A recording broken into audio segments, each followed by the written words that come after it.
নামাজে মনোযোগ বসাতে পারছি না, এক্ষেত্রে কি করা উচিত? নামাজে মনোযোগ বসাবার জন্য অনেক করণীয় আছে। নামাজে মনোযোগ ধরে রাখতে পারেন না, এই সমস্যা কি আপনাদেরও আছে ভাই? আছে? নামাজে মনোযোগ ধরে রাখতে পারেন না? আজকে আমি আপনাদেরকে নামাজে মনোযোগ ধরে রাখার জন্য কয়েকটা টিপস, কয়েকটা পরামর্শ দিয়ে যেতে চাই, এবং আমি নিজে এগুলোর উপরে আমল করে আলহামদুলিল্লাহ ফল পেয়েছি, পরীক্ষিত। এরকম আমলগুলোর মধ্যে এক নম্বর হলো, ভালো করে শুনেন, এক নম্বর হলো চোখের হেফাজত করবেন। চোখের, মোবাইলে বা বিভিন্ন ভাবে চোখ দিয়ে হারাম জিনিস দেখেন, মেয়েদের ছবি দেখেন, ফিল্ম দেখেন, নাটক দেখেন, বিভিন্ন হারাম জিনিস দেখেন, এটা আপনি বন্ধ করেন। পরীক্ষামূলক 1 মাসের জন্য আপনি একটু চোখের রোজা করেন, আত্মনিয়ন্ত্রণে করার চেষ্টা করেন।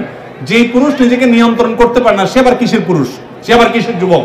নিজেকে নিয়ন্ত্রণ করার চেষ্টা করেন, এবং চোখের হেফাজত যদি আপনি করতে পারেন, আমি আপনাকে লিখিত দিতে পারি, টানা যদি আপনি দীর্ঘদিন আপনি এই কাজটা করেন, ইনশাআল্লাহ আপনি নামাজ এবং যে কোনো ইবাদতের স্বাদ পাবেন।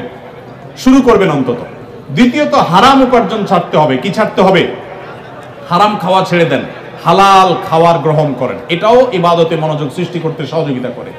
তৃতীয়ত, নামাজের জন্য বিশেষ করে বলতে চাই, এই যে পয়েন্টটা এখন বলতেছি নামাজের মধ্যে, এইটা যদি করেন আর আপনি মনোযোগ না আসে, আপনি আমাকে ব্যক্তিগতভাবে জানায়েন যে আপনি ভুল বলে আসছেন। আমি আলহামদুলিল্লাহ এটার উপরে নিজে 100% উপকারিতা পেয়েছি, অনেকের পরামর্শ দিয়ে তাদের মধ্যে উপকারিতা পেয়েছি। সেটা হলো, নামাজের টাইমিংটা বাড়িয়ে দেন, অর্থাৎ দীর্ঘ সময় নিয়ে নামাজ পড়েন। আপনার 4 রাকাত নামাজ পড়তে 5-6 মিনিট সময় লাগে, বা 6-7 মিনিট সময় লাগে, আপনি এটাকে ডাবল করে দেন, এবং সূরা ফাতিহা পড়ে একটু অপেক্ষা করে অন্য সূরা পড়েন, একটু সময় নেন। একইভাবে রুকুতে গিয়ে একটু লম্বা সময় ধরে তাসবিহ, সাধারণত আপনি 3 বার তাসবিহ পড়েন, এবার আপনি 6 বার 7 বার পড়েন, 9 বার পড়েন, আরো বেশি করে পড়েন, একটু সময় বেশি নেন। রুকু থেকে উঠেই আবার সিজদা যান সব সময়, আজকে সেটা করেন না। রুকু থেকে উঠে একটু দাঁড়ান, একটু অপেক্ষা করেন, একটু দেরি করেন। নবী সাল্লাল্লাহু আলাইহি ওয়াসাল্লাম রুকুতে যে পরিমাণ সময় থাকতেন, রুকু থেকে উঠে দাঁড়িয়ে তার কাছাকাছি, কারিবা মিনহু হাদিসের ভাষ্য, তার কাছাকাছি থাকতেন, অথচ আমরা রুকু থেকে উঠেই দৌড় দিই। তো আপনি উঠে একটু অপেক্ষা করেন, দাঁড়ান, অন্য সময়ের চাইতে ডাবল সময় দাঁড়ান। এভাবে যদি প্রত্যেকটা কাজ আপনি সময় নেন এবং ধীরে ধীরে করেন, ইনশাআল্লাহ বিইذনিল্লাহ আপনি নামাজের মধ্যে মনোযোগ দেখতে পাবেন। 3টা গেল। 4 নম্বর হলো, নামাজের মধ্যে যে সূরা কেরাতগুলো পড়েন, এই যে আজকে আমরা 3 কুল সম্পর্কে আপনাদেরকে বললাম, নামাজের দোয়াগুলো, সূরাগুলো, কেরাতগুলো, এগুলোর অর্থটা বোঝার চেষ্টা করবেন। তাহলে নামাজের ভিতরে ওই অর্থের কথা আপনার মাথায় আনতে পারবেন, আপনার মনোযোগ ধরে রাখতে পারবেন। আর আরেকটা পরামর্শ হলো, ইবাদত এবং নামাজে বিশেষ করে মনোযোগ সৃষ্টি করার জন্য আগে থেকে মনোযোগ নষ্টকারী বিষয়গুলো থেকে সরে আসেন।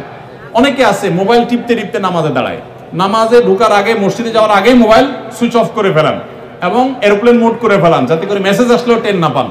ইনশাআল্লাহ দেখবেন মনোযোগ আসবে। সেই সাথে আল্লাহর কাছে দোয়া করবেন।